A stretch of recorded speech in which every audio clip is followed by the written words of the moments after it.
No, takže zdravím celú komunitu. Momentálne sme prišli na jedno také zvláštne miesto, čo je vlastne tradičné pánske holictvo Barber na KVPčku na Kotbuskej. Takže sme si prišli po taký zvláštny zážitok, že čo to bude, britva, holenie a tak všetko.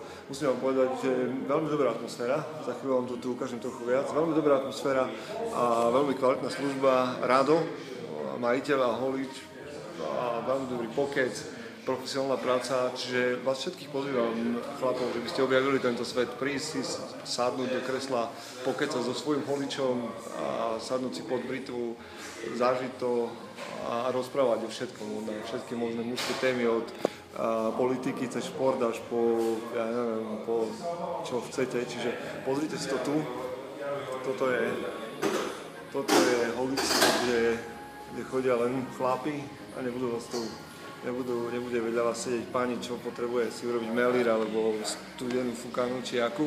Takže vás všetkých, čo ste v Košiciach, volám do tohto holictva. Naša skúsenosť s Matejom Milavským bola dobrá, bola výborná, na dočakávania možno. A však ešte si môžete pozrieť nejaké fotky okolo toho.